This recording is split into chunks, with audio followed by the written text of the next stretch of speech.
বৃষ্টি মানেই হলো ধোঁয়া ওঠা এক কাপ গরম চা, আর তার সাথে গরম গরম মুচমুচে তেলে ভাজা। এই আবহাওয়াকে এনজয় করতে সাতকাহনের প্রতিটা ভিডিও অবশ্যই দেখবে। থাকবে প্রচুর চমক, দুর্দান্ত সব জিভে জল আনা রেসিপি। হাই, আমি অর্পিতা চক্রবর্তী। তোমাদের সকলকে স্বাগত জানাই সাতকাহনে।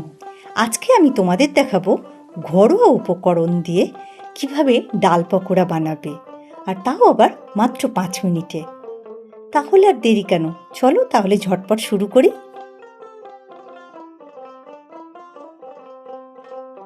ডালের পকোড়ার জন্য আমি এখানে ছোলার ডাল আর মটর ডাল নিয়েছি। দুটো ডালই হাফ কাপ করে নেব। এতে করে ডালের বড়াটা খুব সুস্বাদু হবে। তোমরা চাইলে যে কোনো ডাল ইউজ করতে পারো।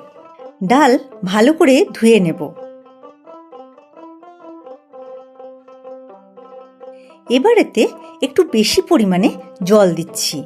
সারা রাত ভিজিয়ে রেখে দেব, কারণ ডালটা অনেকটা ফুলবে তো একটু জলের পরিমাণটা একটু বেশি লাগে।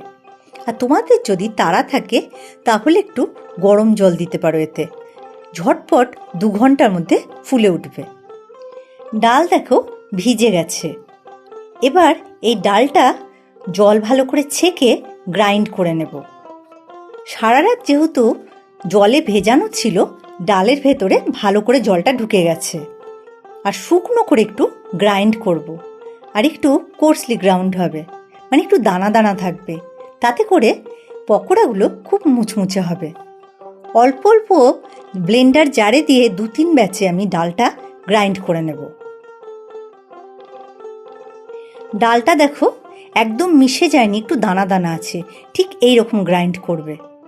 এবার এই ডাল বাটাটা একটা বাটিতে নিয়ে নিচ্ছি, অন্যান্য মশলা এতে মিশিয়ে নেব। হাফ টিস্পুন জোয়ান হাতে আমি ক্রাশ করে দেব। এতে করে যেমন ফ্লেভারটা ভালো হবে, আর ডাইজেশনেও জোয়ান হেল্প করে। 1 টিস্পুন নুন, হাফ টিস্পুন হলুদ গুঁড়ো, 1 টিস্পুন কাশ্মীরি লঙ্কার গুঁড়ো, 1 চিমটি হিং। এতে ডালের পকোড়ার টেস্ট খুব ভালো হয়। 1 টেবিল স্পুন আদা রসুন বাটা, 2 টেবিল স্পুন কুচনো লঙ্কা দিচ্ছি, তোমরা তোমাদের স্বাদ অনুযায়ী দেবে। হাফ টিস্পুন জিরে গুঁড়ো, হাফ টিস্পুন ধনে গুঁড়ো, ধনে পাতা কুচনো দিচ্ছি 1/4 কাপ মতো, হাফ টিস্পুন গরম মশলা গুঁড়ো। আর যে কোনো ভাজাতে একটু মিষ্টি দিলে তার স্বাদটা অনেক গুণ বেড়ে যায়।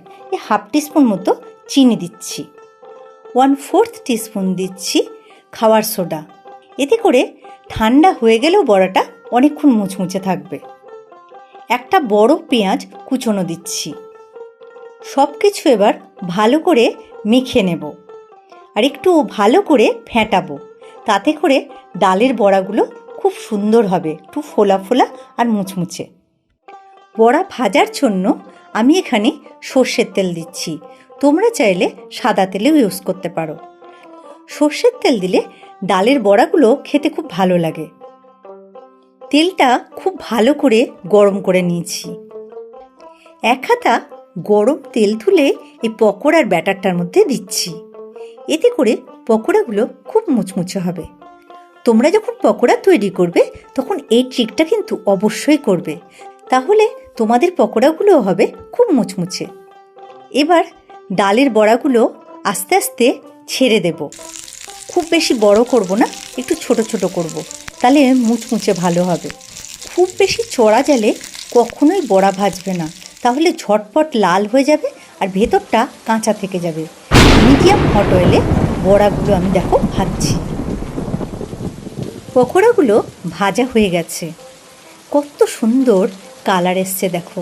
এবার এগুলোকে আমি তুলে নিচ্ছি, ভালো করে তেল ঝরিয়ে নিচ্ছি, আর একটা টিস্যু পেপারের মধ্যে দিচ্ছি। এক্সট্রা তেলটা তাহলে অ্যাবজর্ব করে নেবে। সব পকোড়াগুলো দেখো ভাজা হয়ে গেছে। 1 কাপ ডালে কতগুলো পকোড়া হয়েছে, আর কত সুন্দর হয়েছে, আর কত মুচমুচে হয়েছে দেখো। তোমাদের পছন্দ মতো সস দিয়ে সার্ভ করতে পারো। আমি এখানে টমেটো সস দিয়ে সার্ভ করেছি। ঝটপট তৈরি হয়ে গেল গরম গরম মুচমুচে ডাল পকোড়া। এইভাবে একবার তৈরি করে দেখো, নিমিষেই শেষ হয়ে যাবে ডালের পকোড়াগুলো। কেনা পকোড়ার তুলনায় অনেক গুণ হেলদি আর টেস্টি, আর পেটেরও প্রবলেম কম হবে। বর্ষার তেলে ভাজা রেসিপিগুলো তোমাদের কেমন লাগছে কমেন্ট করে জানাও। আর যদি নতুন কোনো তেলে ভাজার রেসিপি দেখতে চাও সেটাও কমেন্ট করে জানাও। আমি অর্পিতা চক্রবর্তী, তোমরা দেখছিলে স্বাদকাহন। খুব ভালো থেকো তোমরা। ফিরে আসছি খুব শিগগিরই নতুন রান্নার রেসিপি নিয়ে।